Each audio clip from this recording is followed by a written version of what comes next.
Today we're going to build a picture frame. In fact, I've never actually built a picture frame before, so let's see what happens. So I decided to test this out on some scrap wood. This just happens to be pine, but I cut it in some strips that are a little bit longer on one side, a little narrow on the other.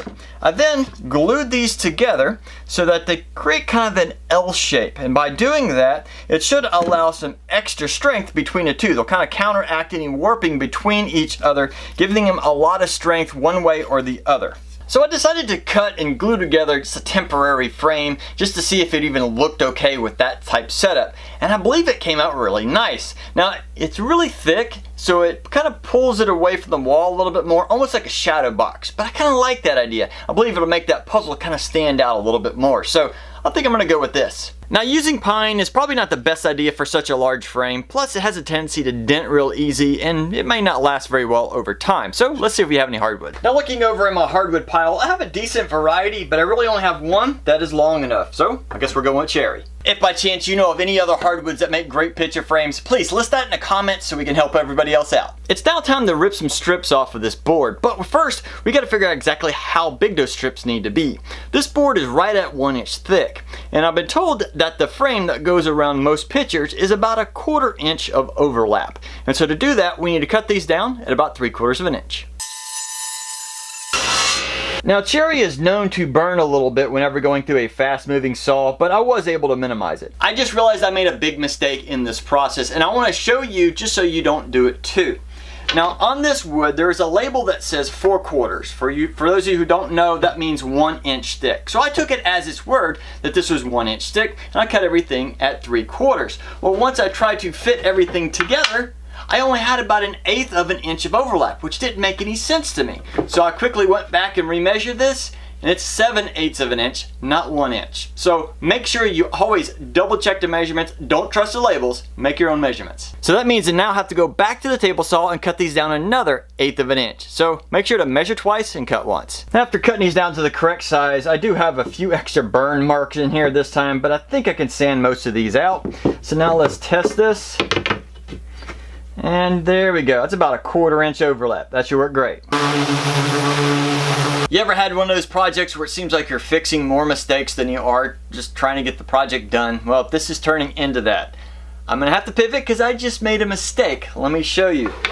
I have 4 of these strips cut out, so it'll be the 4 sides. But when I go to combine these together and these two together, I only have 2 sides. Oh boy, I just caught onto that right as I was sanding. So I'll look back at the original board, and there's definitely not enough here to cut out 4 more of those strips. So let's see what I can do. Looking at the remaining piece, I have 2 inches left. So I believe if I cut some 1/4 inch strips out of the remaining piece and laid them on the front here, for example, this will be the puzzle and a 1/4 inch piece will be overlapping the puzzle, I think that will work out just as well. It is now time to glue these together. Once these have plenty of time to dry, I'm then going to take my chisel and I'm going to go across all this glue squeeze out. And we're going to try and scrape off as much of this as we can, and then we'll have to sand the rest of it down. The outside's starting to look pretty good, but I didn't worry about the inside because that's going to be hidden. To cut out this frame, I'm going to use the original test piece I made earlier as kind of a guide, so I know exactly the angles I need to cut to make sure I cut the correct sides, and exactly where to measure so I know I don't cut this too small, because that means I would have to restart, and definitely don't want to do that. After getting everything glued and sanded, now I realize that they're all not perfectly straight, but that's okay. I'm lining them all side by side, and I'm going to pick out the 2 straightest ones, and those will go on the top and bottom. And then I can kind of trim off the remaining 2 to go on the sides to hopefully minimize any of that unevenness. And to cut the angles on these, I'm just going to use my miter saw angled at 45 degrees. The safest way to cut this on a miter saw would be one of these faces, this one or this one, facing up against the fence so that it has full support there. But unfortunately, if I cut it either way, that's going to send potentially broken pieces or little fibers out to the front of the actual frame, and I want to prevent that. So I'm going to actually try to cut it like this, and that should put fibers and anything breaks towards the back of it. Now this is a little more dangerous, and I wouldn't recommend this for you, but this is the way I'm going to do it. Okay, how many of y'all realize what I just did? Yes, that is, I made another mistake. Boy, oh boy. this frame is, well, it's kind of kicking my butt. Well, if you can see here, this is supposed to be the front. Let's change the angle of that. This is supposed to be the front, so the miter should be going this way and not this way. Fortunately, these have a little extra material in them, so I can fix that problem, but wow, this project has been one heck of an experience. So let me cut this. And that is how it is supposed to look. Now for the width and the height of the frame, I'm gonna go about 1/8 of an inch larger than the puzzle. That way it leaves a little room for expansion and contraction of the puzzle and of the wood. And when I'm taking measurements, I need to make sure I measure from the inside corner here, because that's where the puzzle will actually be. And after making some careful cuts at the correct measurements, I've ended up with the 4 pieces for the frame.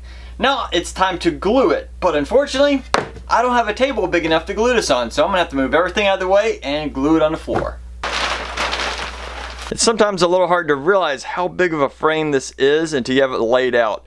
That is over 4 feet wide and over 3 feet tall. Now my original plan was to do the blue tape method, where you take 2 pieces, you put some tape on the back side, you get everything aligned, you put some glue in here, and then you can easily put them together and they all line up. The thing is I don't know if I have enough room to do this on the entire puzzle. So I think what I'm going to attempt to do is take the bottom in one side and then the top in the other side and do the blue tape method on those, and then figure out a way to connect the other ends.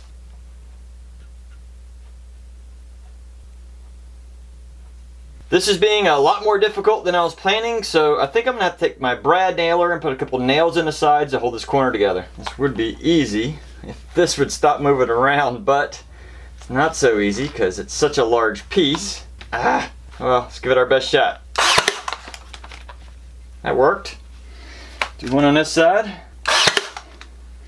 There we go.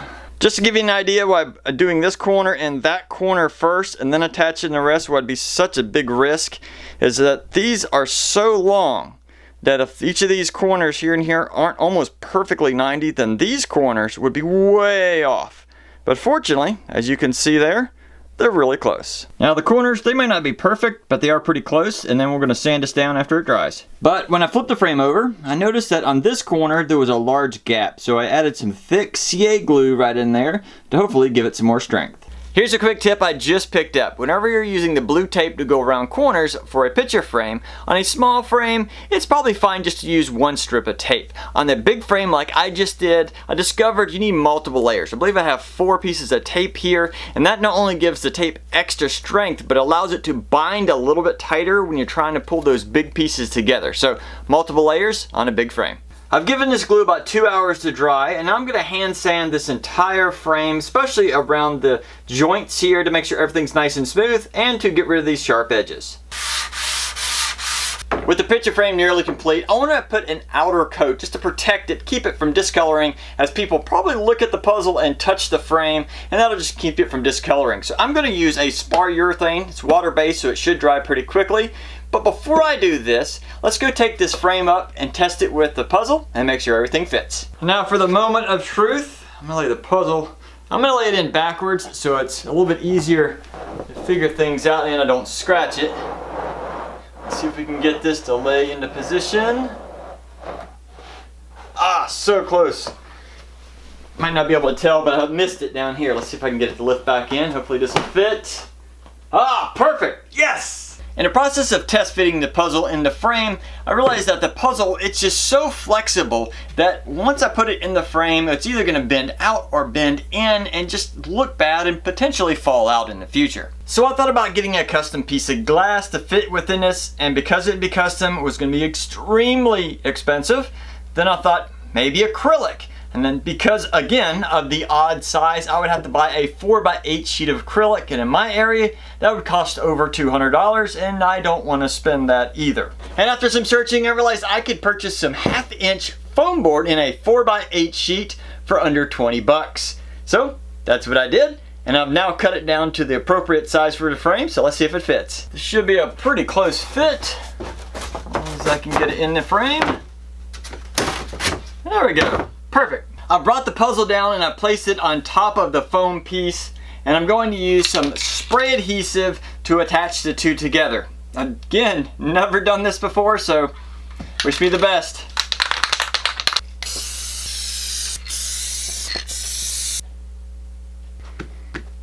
And to hold everything into the frame, I'm going to try these glazer points. And if these don't work, I can always use just some small nails. And while that adhesive is drying, I went ahead and applied a layer of urethane onto the frame. Here's the original color, and here's it after the urethane. I love how the grain is really standing out. To get these little points into position, I'm using just an old cheap chisel, and then I'm carefully trying to push it in. I've noticed that it's really hard to push it into this wood. I know cherry's hard, and I wonder if that's why. So I'm going to test out these points in that original test piece I made, just to see if there's any difference in pushing it in. So let's get it right in position. Oh wow, that is a night and day difference. So just to let you know, if you're going to use cherry for a frame, it's going to be very hard to get these little points in. Now when it comes to hanging up the picture frame, there's a variety of things you can use. Some you can hang on a nail, some you can attach a rope to and screw into the back. It just depends on what you want to use. And the frame is finally finished. And if you notice, the color of the frame matches almost perfectly with the colors in the map, and that was just a happy accident, but I'm super excited that's the way it turned out. Now I hope I earned your subscription for this project. Also, we're still not 100% sure where we're going to hang this up in the house because, well, there's some unique colors in this map and my wife wants it to match the decor in the room, so we'll figure that out in the near future. Otherwise, if you enjoyed this project, make sure you check out this next one.